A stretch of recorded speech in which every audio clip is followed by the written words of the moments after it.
आत्मस्मरण का बहुत गहरा अर्थ है अकर्म, यानी टोटल इनएक्टिविटी, कुछ ना करने की अवस्था में हो जाना, न शरीर से कुछ करना, न मन से कुछ करना, अकर्म की अवस्था में, समग्र विश्राम की अवस्था में होने का अभ्यास कर लेना।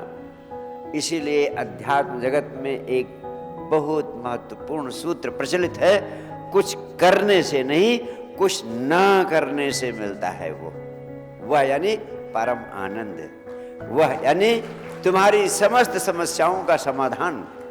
आपकी समस्याओं का मूल क्या है? आपकी सारी समस्याओं का मूल है विचारों का जाल, जिसमें आप 24 घंटे उलझे रहते हैं। मन माया तो एक है, माया है क्या? माया सिर्फ आपके विचारों का जाल है जो 24 घंटे आपको उलझाए रहती है। आप विचारों के जाल में उलझे रहते हैं। सारी समस्याओं की जड़ विचारों का जाल।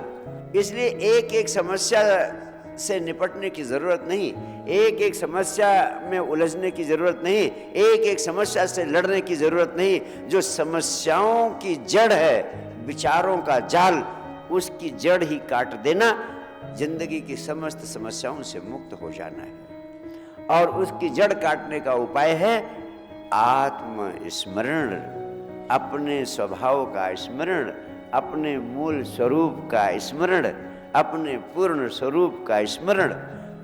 और मैं आपसे कहूं, अपने मूल स्वरूप के स्मरण का उपाय क्या है? सिर्फ विश्राम में होने का अभ्यास कर लेना।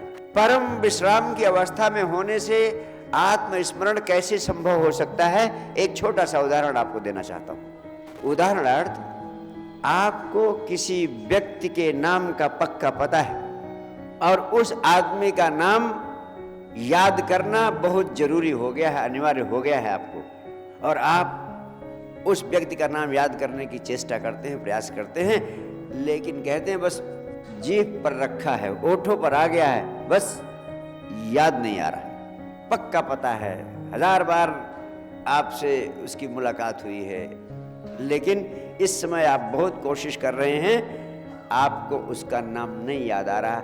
आप सिर्फ कहते हैं होठों पर धरा है, जीभ पर रखा है, और बहुत कोशिश करते, लेकिन आप हैरान होंगे, जब तक आप एक्टिवली उसको याद करने की चेष्टा करते रहते हैं, कोशिश करते रहते हैं, तब तक वो नाम याद नहीं आता है।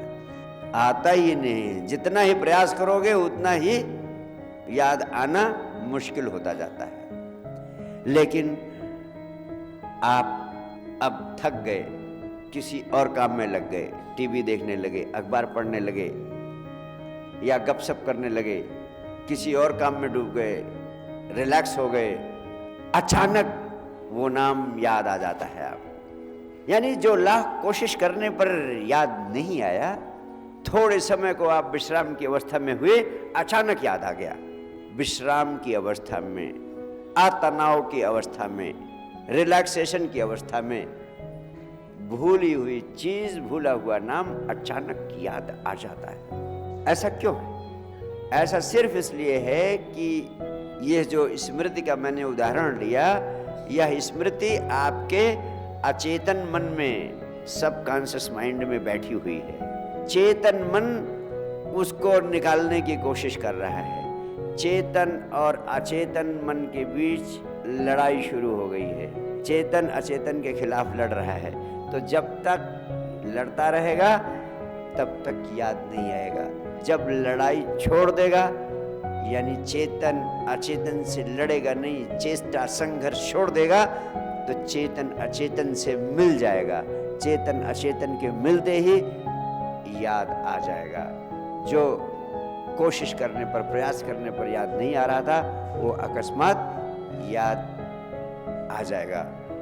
यानी जो अचेतन के द्वार पर खड़ा था और चेतन में आने ही वाला था, लेकिन उस लड़ाई के कारण, संघर्ष के कारण, प्रयास के कारण, चेष्टा के कारण आ नहीं पा रहा था, उसी को हम कहते हैं कि जीभ पर रखा था, होठों पर था, लेकिन पकड़ में नहीं आ रहा था। जब लड़ाई खत्म हो गई, आप विश्राम की अवस्था में हो गए, तनाव मुक्त हो गए, किसी और काम में लग गए, टेंशन फ्री हो गए, उस अतनाव की अवस्था में, उस पूर्ण विश्राम की अवस्था में आपको स्मरण आ गया।